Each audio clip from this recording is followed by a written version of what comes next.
Well, good evening, and thanks for waiting patiently. I'm so sorry we're late tonight.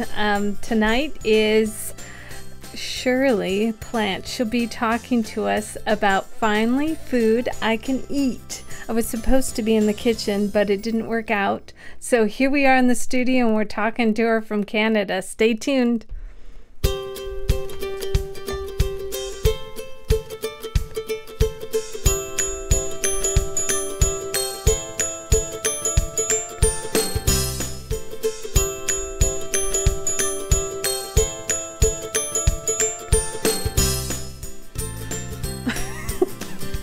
This is a fun one. Okay, so hello and welcome to the GFree and Happy show. I'm your host, Kathy. I have been GFree and Happy for 4 years now, and I thought I'd start this lovely show. We're on episode 27, so thank you all for showing up tonight. I am so sorry we are late. Tried something new, and it didn't work tonight. So I have my wine, have my guest, and we're ready to go. But first, episode 27 of GFree and Happy Show is brought to you by Ovali TV. Ovali TV hosts and produces live video events built to meet your objective. Visit Ovali TV to request a free 30-minute consultation today to find out more about going live with your brand. So, I also am a big supporter of and I've mentioned it before on my show, Kavita. Kavita, I have a free coupon for everybody, and hopefully it's down at the bottom of the screen in a second. The URL is kavita.com/organic. This little bottle is something that here I have Shirley's book here. This little bottle of Kavita helps people like me, who's G-free and still trying to fix her gut and her immune system. Kavita is a probiotic, and it's so much better than a soda in the afternoon. Just have a Kavita. I'm giving you $1 off on anybody that's watching tonight, and on our videos too, after it's been recorded. So please check out kavita.com/organic, and you can have a free $1 off, and I recommend all G-free and happy people try those tonight. So let's get our guest on, Shirley. Shirley from Canada. Thank you so much for being a guest on my show tonight. Thank you. So we have this wonderful, and I have it too. It's called Finally Food I Can Eat. In fact, here it is, right smack, oops, which one? This one? Finally Food I Can Eat. And it's filled with wonderful recipes for, and it labels it too. It says free of dairy products, wheat, yeast, corn, sugar, eggs, soy, nuts, nightshades, and gluten. I mean, each one has a description of what is in this recipe, and for food allergies. It's fantastic, and it gives a little bit of info too in the front of all the different things. Like, I had no idea, and I didn't mark it, but there's certain types of allergies too that like four types of allergies in the front of this book. I'll find it while you're saying who you are and what you're up to. So hi Shirley, tell us a little bit about yourself. Hi Kathy, thanks for having me. So yes, as you said, I'm the author of Finally Food I Can Eat, a dietary guide and cookbook for people with food allergies. And it really came about out of selfish reasons, because I had so many food allergies I didn't know what to eat. So I got into the kitchen and I came up with all these tasty, at least I thought very tasty, healthy recipes, and I wanted to share them with everybody, anybody else like me that was struggling with what to eat. And from that, since I had studied nutrition and I'm a nutritionist, came my dietary practice as well, where I do menu planning and customized recipes for people with food allergies. So let's say you go to the doctor and you find out you have all these food allergies and you have no idea what to eat. I help you figure that out. I love it. And it really has, there are so many great recipes. There's burgers that are vegan and things I've never tried before.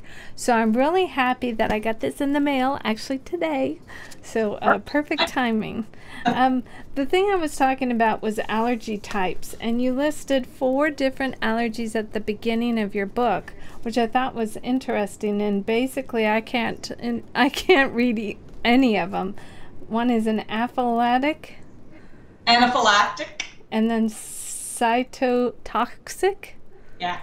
I mean, so we'll have to go into that, but first I want to talk to you about your recipe. Let's get going on one of them. I was supposed to cook with you or blend. Yeah, that's okay. You can make it later on, and then you can tweet it out and let me know what everybody. I'll put a picture of it. Yeah, and just briefly, I just wanted to say too that I wanted it to be more than a cookbook. I wanted to have information in there because when I first found out about all my allergies and everything, I found it so overwhelming. So, I wanted to do food combining, rotation diets, and tell about allergies and intolerances as well. So that's all in the book too. It's all in there. We're going to make one of my favorite recipes. And I'm actually going to change the name. I used to call it, in the cookbook, it's called Carob Banana Coconut Ice, because I used to stick it in the freezer and then I, take it out when I wanted a cold treat, which you can still do. But I love it so much, I literally make it and I eat it out of the food processor. So I would have been doing that with you. No, it never makes it to the freezer. So it's really simple. There's not too many ingredients. The first ingredient is hemp seed. I have that bag too. I love it too. I buy it at Costco. Yes, I love it. Yeah, so that's 3/4 of a cup of hemp seed. And then I usually put in 3 bananas, but these bananas are so big that I think I'm just going to do 2. It depends how banana-y you like your desserts or whatever. I like the thickness of a banana and the natural sweetness of it well, too. And that's exactly it. And so that's the thing. I love recipes you can adapt. I put in a little bit of maple syrup, but not much. I mean, because I love maple syrup, yes. And my sugar, so I'm probably only going to put 2 tablespoons in. People, if you want more, you can put more. If you don't want to put any in, you don't have to put any in. If you want to put stevia in, you can put stevia in. It's really up to you. And then what I'm going to do is I use pure cocoa. I like this nice organic. Ooh, it's nice and dark too. That's the nice dark organic chocolate. So about 2 tablespoons again. And then coconut milk. I love coconut milk. It goes in everything I make. Does it? Just about. It's the best healthy alternative I know. So, and then that's it. And then you blend it. So I'm going to make some noise. And simply, you put it in your little bowls. I tend to let this really go for a long time. I may have to just do it again because my food processor isn't that great. Mine isn't either. And then Can you put it in a blender? You can put it in a blender. You can put it probably in a Vitamix. I don't have a Vitamix yet. It's on my list. So I'm just going to blend it for another minute.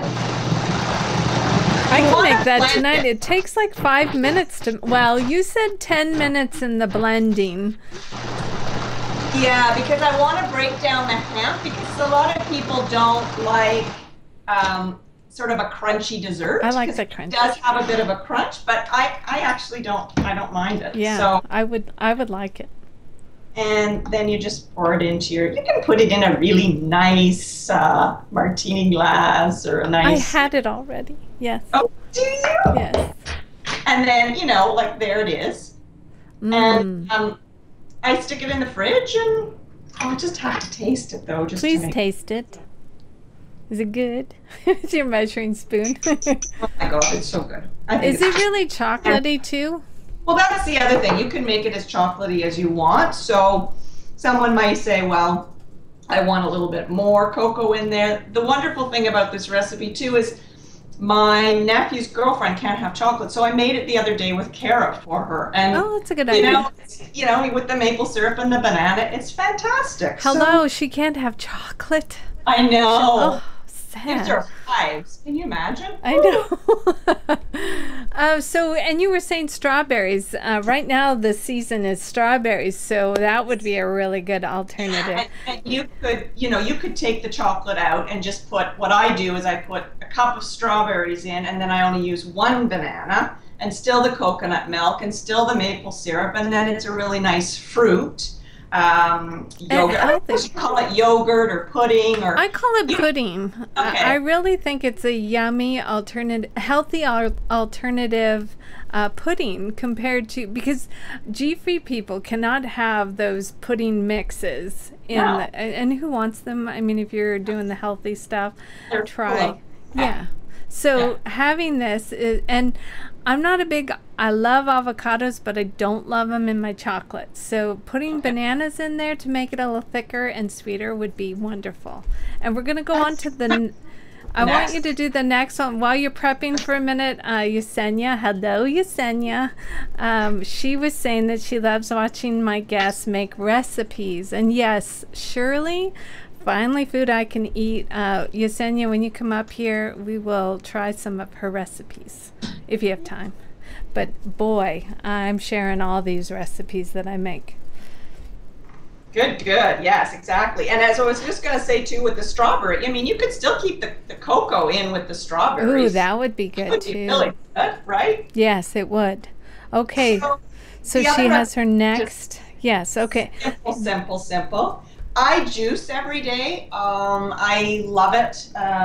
In the beginning when I was GF, and still, I'm like you, I still have tummy issues. Oh, and tons. a great way to help your tummy heal is to juice, because the fiber can be very No, difficult. that's because my daughter was asking, why can't you just eat like a piece of celery and cucumber? Will that be the same, or is juicing better for you? Yeah, the juicing is better for you, especially if you're trying to heal your gut, because the fiber is actually very hard to digest. So if you're trying to heal the gut, and the two veggies that I'm going to juice today are great for inflammation, and I'm always trying to keep my inflammation at bay, because really, when you think about it, most illnesses are because of inflammation. Inflammation's somewhere. So why not juice and keep yourself really alkaline and try and cut the inflammation? And yes, great veggies are cucumber and celery. Two great veggies, yes, and I love them. They're always in my fridge. But it's funny that you said alkaline, and alkaline is a big thing in my research lately, and also pH balance. When we had a spa years ago, or hot tub, you had to keep that pH balance. Right. It's like, hello, now I have to do this for my own body. For our bodies. Yes. Exactly. Okay, so let's juice. So look at that cute. I have a cheapy juicer. I'd love to get a really fancy one. I like it. That's great. It's a Jack Lawn, and that's fantastic for what I need. And especially if people just want to start out and see what juicing's all about. I mean, you don't need to go and spend $300. I bought this at Walmart. I think it was $79. Probably cheaper in the States. Target, yes. $79 is a good buy. And as I said, cheaper in the States than Canada, probably. So you can put the whole thing in there too. Cool. Whole thing in. Ooh, it's pretty.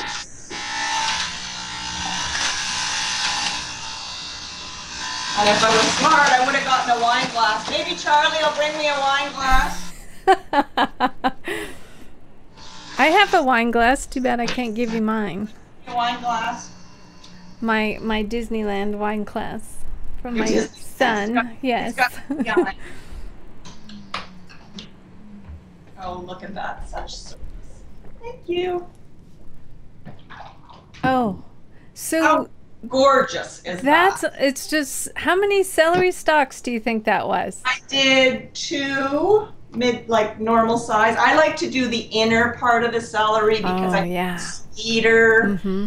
And I always buy organic celery because celery is very heavily sprayed. So if you're going to juice, I think let's try and get some good veggies. I had peeled the cucumber because it wasn't organic, but you know, I washed it, peeled it. It's good. We get local stuff now, so I don't worry about that. But you know, that's a good tip. is, organic for juicing, especially. yes, very important. So there you go. Wait a minute. Cheers. I've got the wine and you've got the good juice. Nothing like going from chocolate to greens. I'll have to try that. If you're doing your greens, then you can cheat a little bit and do a little bit of the sweet. Oh, it's just so good. It's just so tasty. Yeah, that does sound good. I'll have to try that. I'll have to buy a juicer though first. Easy. Yes, so there you go. And your juicer was really easy. So put a couple stalks and then the cucumber. So yes, hello. And sometimes I'll put a carrot in, but I really like to try and stay green. Okay, stay green because you just think it's alkaline. Keep your body alkaline. Okay, alkaline. I've got more research to do. All right, so the third one you're not actually going to make. No, I made it earlier actually. But it's one of my, and she's got she's got her book right there. But I'm also it's such a pretty book. I love cabbage too. I'm a huge cabbage eater. But this is one of my favorite, and I can't believe this book is full of quinoa stuff. Quinoa and kale have become my friends. I love them. So let's talk about your third thing you made. So the third recipe is quinoa pancakes. So I made those earlier. My favorite thing in life right now. Pancakes? No, quinoa pancakes. Well, there you go, quinoa pancakes. And it's a simple recipe, and you know, we love quinoa because it's got all the 8 amino acids that make up a protein, so it's great to put into your diet, whether you're vegetarian, whether you're not. It's a great plant protein to add in. Keeps you feeling full longer. So this recipe is in my cookbook, as I said, called quinoa pancakes. I also have a really neat teff pancake recipe as well. No, I've never cooked with teff, and you could talk about that after you talk about your quinoa. So what's in your quinoa? The quinoa pancakes have quinoa flour and tapioca starch. You always seem to need a starch when you're cooking with gluten-free flours. And the liquid is apple juice and baking soda, and I put a little bit of cinnamon and nutmeg in there as well, and a little bit of oil. So I used coconut oil. I love to cook with coconut oil. It gives it a nice flavor. Oh, I know, and it smells so good when it's cooking. So then I put a little bit in the pan as well, and it gives it this nice dark color. And I put a little more cinnamon in this time. Usually they're a little bit lighter, but I like it with the cinnamon and the nutmeg. Can you put pick one up and kind of break it open? Sure. There it is. Yeah, that looks so good. See, they're real. They're not fake. They're real. What do you put on top of them too for Maple syrup.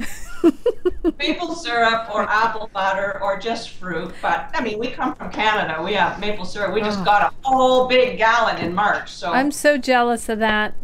Yeah, maple syrup, the real maple syrup. I can't even imagine. Yes. From there. There was something that I thought was really, really good, and of course I did not mark it, but it was a fig butter. Fig butter. Oh, it's amazing. I never heard of that. Can you tell us a little bit about your fig butter?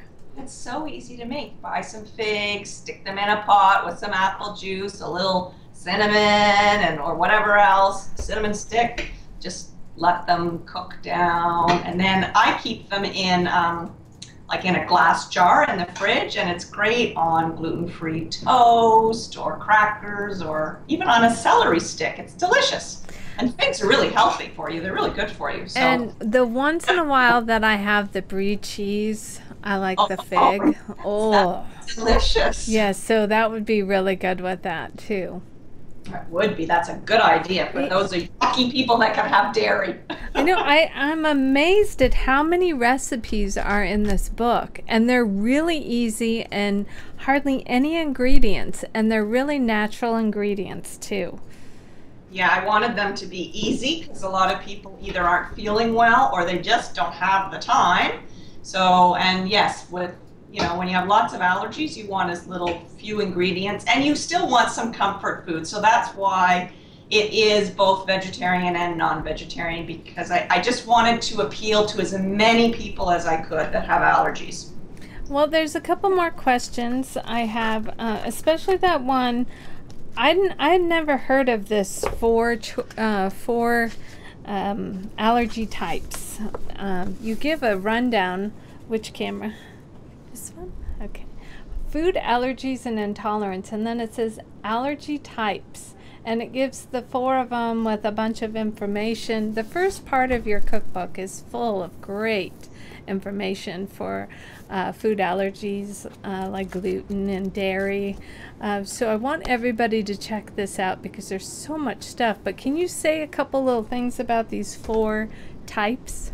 Sure. So yes, I wanted to notice and people to know the difference between, first, a food allergy and a food intolerance, because I found when I was doing dietary consulting that people really didn't know the difference, and they were going and getting, you know, one was getting an IgE test and one was getting an IgG, and it not that it really makes a difference, but it's nice to know the difference, and important, because a lot of people, if they stay away from their food intolerances, then they can bring them back in once they've given the body a chance to heal, taken that total load, and lessen it a bit. They can introduce these foods, whereas sometimes with a food allergy you can't. I mean, sometimes you can. My nephew had a food allergy as a child, and now he's okay. But the difference too in the different food allergies, I mean, some people are anaphylactic, so that means it's very serious. They have to carry around, you know, an EpiPen.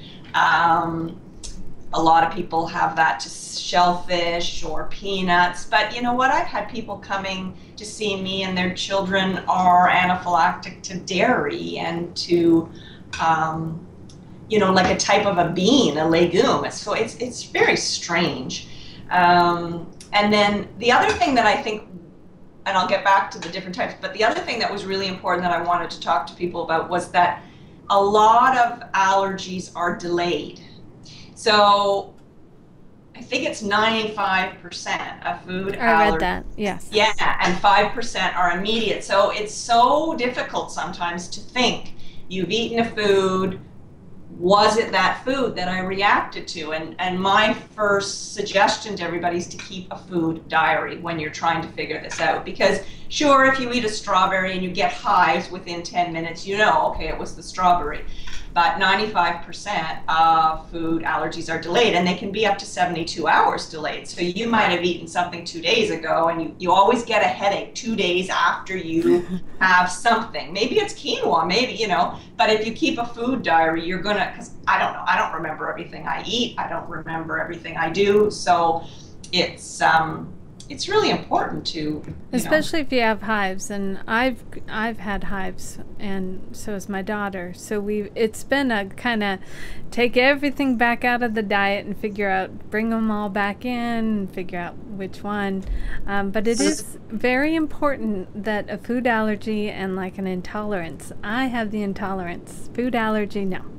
Very different. A food allergy involves the immune system, exactly, and you know, and I think you're right, a sort of the cheaper way to do it is to do an elimination diet like you did, and take all the foods out and literally start with 1 or 2 foods during the day and then slowly reintroduce. Sometimes that's the only way, because even though I list all the different ways to test for food allergies, whether, you know, the popular one now is the blood test, but they're not 100% sure. You know, yeah, I'm a little skeptical, since all the other things that you go through to figure out that you're gluten-free. Just to hear that, it's like, are you sure? So I'd rather just do it myself. The endoscopy, and even when they do the endoscopy, if they get a certain place that hasn't been affected, I've heard that. They may say no, and yet you are. So I think it's so important, Kathy, to listen to your body. Our bodies talk to us. They are telling us, but we don't listen because we're too busy and They running. don't listen. It took me a while to figure out. And taught to just listen to, okay. Listen to your gut. Yes. All right, so real fast, a couple little things. What's your favorite meal to cook to your family? What's my favorite meal? I have to say I have a recipe in there called pineapple meatballs. And I saw those. really like that. And I usually make like a kale salad with it. And yeah, and my favorite dessert besides this, I think, are the sweet potato muffins. I really like them. Those look really good, and I thought you had some the day that I got to test with you. So I'm very happy that I've got your recipe book. By the way, it is Finally Food I Can Eat. This is Shirley, and her website is down at the bottom. And you have a Facebook and Twitter. You're on Twitter a lot too. So you want to tell us what those are? Sure. So if you want to come and chat and tweet with me, come to @Share Recipes, which is SHER, and then recipes. And my Facebook page is Finally Food I Can Eat. So come on over there. I'm posting recipes and helpful hints, and check out my blog on my website. Yes, your blog is very good Sign up too. for my newsletter. I'm going to be sending out recipes every month. So come on over to my website, sign up for my newsletter. Nicely said, Shirley. Thank you so much for being a great guest tonight. And I appreciate all the things you do for the recipes that you're creating for all of us. Thanks. So that was Shirley with, one more time, shall I show you one? I bought this at Amazon, Amazon.com. Finally Food I Can Eat. Very cheap, came right to me within a couple days. I recommend it very much. Very simple foods. So thank you for joining in tonight. I appreciate everything. Next week I have Carrie, who is from Raw Vegan Source. And let me tell you, she provides clean, non-GMO whole foods, and they're all online that you can order. She's a walking encyclopedia of healthy living. You can ask her anything. In fact, she's gonna hopefully be in my studio next week with me because she's local. This is Kathy with GFreeandHappy.com. Check me out at GFreeandHappy.com. I'm on iTunes, Instagram, YouTube, Facebook, and Twitter. Until next week, have a great GFree and Happy week.